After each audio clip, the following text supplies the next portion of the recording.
Now, as Tennyson said, the old order changeth, yielding place to new, and God fulfills himself in many ways, lest one good custom should corrupt the world. That good custom, my friend, is democracy. Democracy is that good custom which is getting corrupted day after day. In order to realize the democracy, to make it real, to add to it, to enhance it, and to see it happen in a tangible way, to make it work for people, we'll have to work a lot harder. Now let's see as to why there was a need for Aam Aadmi Party. Why there was a need to actually, because all the revolutions that he saw and the stirrings that he saw, and when you talk about the Arab Spring and what have you, they happened against dictatorship. This is perhaps one mass protest that he saw in India, led by Anna Hazare on Lokpal Bill, which is actually a bill for anti-corruption, for an ombudsman in India. It happened against democracy.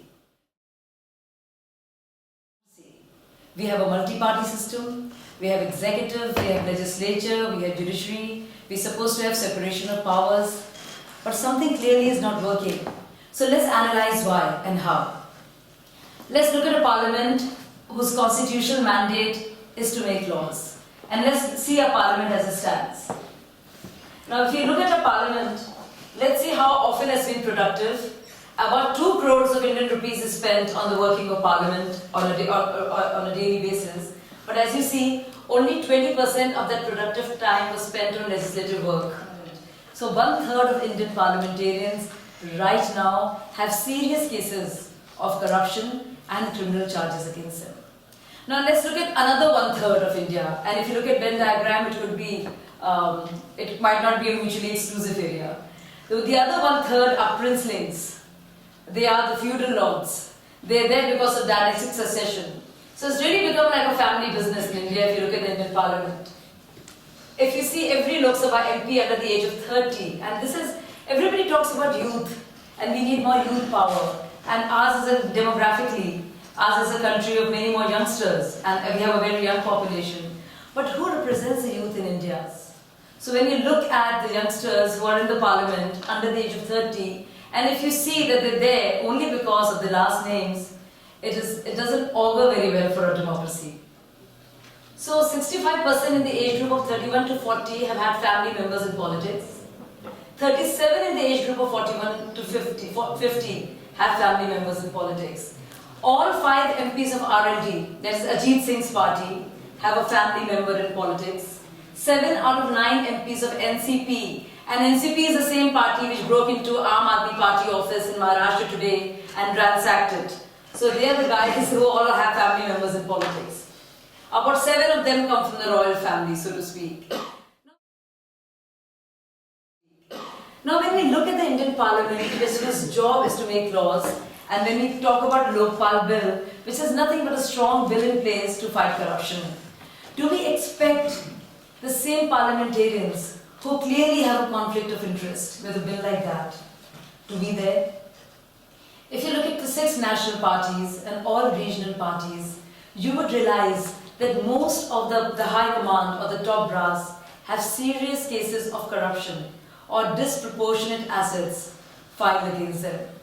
Now to expect the same parliament to make a law which it has to, as we are signatories to United Nations Convention Against Corruption, which makes it mandatory to have the central investigative agency free from the stranglehold, so to speak, of the executive. So far, and we hear of scams and they keep crawling out of the woodwork. How many scams have we had in India? One after the other. And the stakes keep going up. But we've had only 4 major convictions, including that of Lalu Prasad Yadav last month, I think. Now when the CBI's director, officers are transferred, appointed and promoted by the executive, by Ministry of Home Affairs, would you expect any real investigation or independent inquiry to happen? I don't think so. One of the big things that we wanted from Lokpal Bill was to actually have an independent agency looking at high-ticket corruption. We did not want it to go and seek, we didn't want the Prime Minister or the Home Minister to give his nod or green signal before the corruption of any of the ministers was to be investigated. So this was a big demand of Lokpal Bill.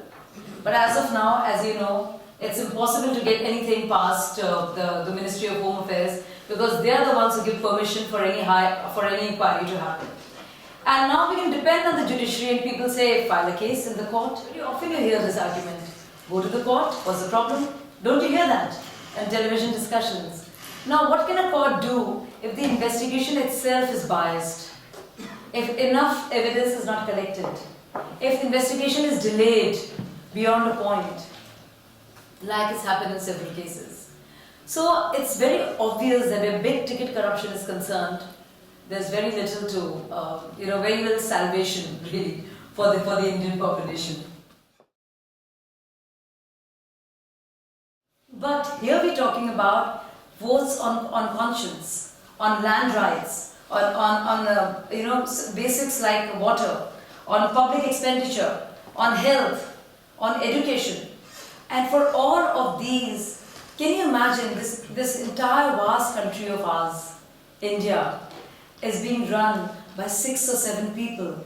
It's a cozy club up there, all the heads of national parties, the party high command, so to speak, completely dictating to the masses, and all the MPs who themselves don't have any freedom to vote according to their conscience on a particular bill that affects you and me and the huge mass of Indians. So it's very strange, and I find it very demeaning when people say, but those people are elected, but we voted for them. So it's great, you have a multiple party system, but you're stuck with the same. You have SP or BSP in UP, you have AIA, DMK or DMK in Tamil Nadu, you have UPA and NDA in the center, back and forth, and nothing ever changes. Because the policies remain the same, because crony capitalism remains the same. And we are not against capitalism. We are against crony capitalism because we actually feel that is the antithesis of capitalism. You would agree. So when there is space of our minerals, our mines, our water, our 2G, our land, our forests, and we say that people have no rights about how these resources are to be allocated and used, sold or bought, and just a little club up there in that rarefied zone called the party high commands of 6 parties will decide, you wonder about the efficacy of our democracy. So how democratic really is this democracy of ours is a big question. We are taking on another empire. And it might not be the British this time, but this is another set of people who are taking away what is ours. And we must go seize it, because it is pretty much ours. This is our water, this is our land, this is our commons, and we have to go and fight for it and reclaim it and make it ours. Not in a violent way, no, but in a peaceful way. It's legally within the parameters of Constitution.